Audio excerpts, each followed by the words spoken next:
Tonight's story is called Hansel and Gretel.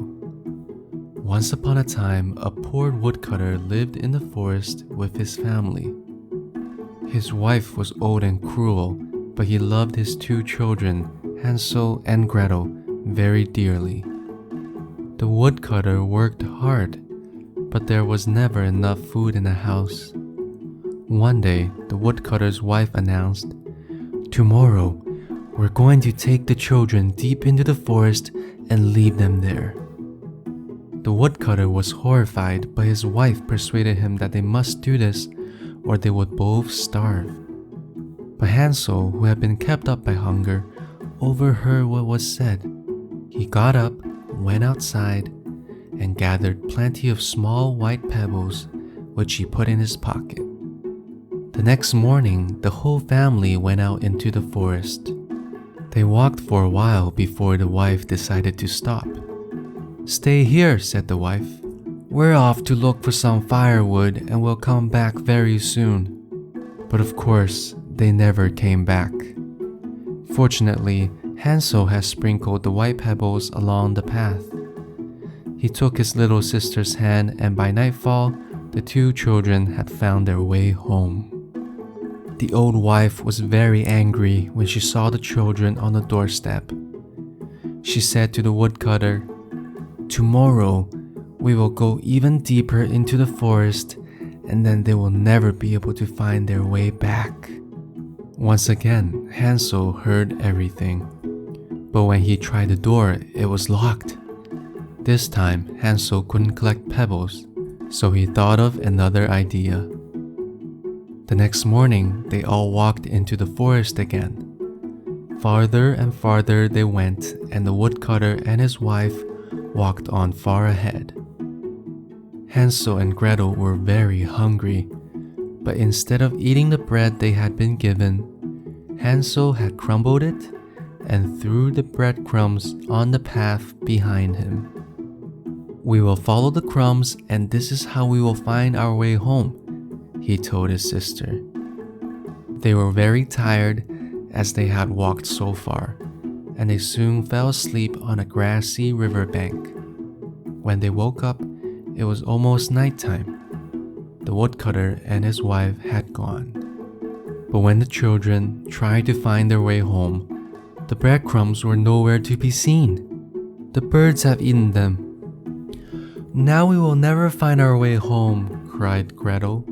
She was very sad and was about to burst into tears when, suddenly, through the trees, the children spied a dear little house. The little house was built of gingerbread. The roof was made of delicious cookies, and the shutters were candied sugar. The children were so hungry that they broke a piece of the roof off and ate it.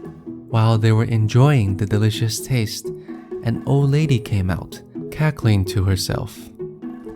She was secretly a wicked witch who liked nothing better than to cook and eat little children. She had seen Hansel and Gretel in the forest and had used her magic to create a little gingerbread house. But she pretended to be kind and invited the brother and sister inside to share her meal.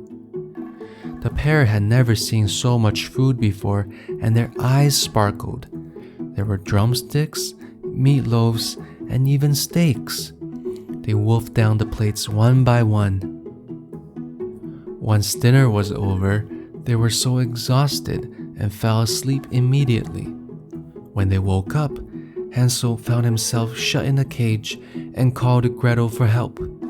It was then that Hansel and Gretel realized that the old woman was a witch. "You will do the cleaning and cooking," the wicked witch ordered Gretel. "And when your brother is nice and fat, I'll eat him." But old witches often had very poor eyesight. Each time she asked Hansel to put out his finger so she could feel it and find out if he was fat enough, the smart little boy held out a piece of wood for her to touch.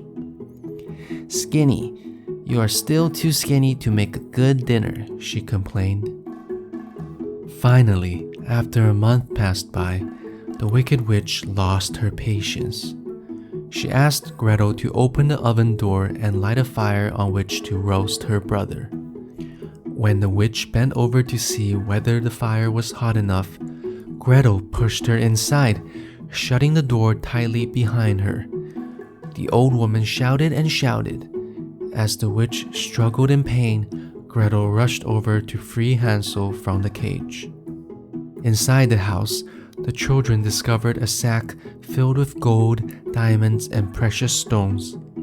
"Now we can go home," the children cried joyfully. Hansel and Gretel were soon on the path home. On their way, they discovered a magical lake where large white swans glided over the clear water.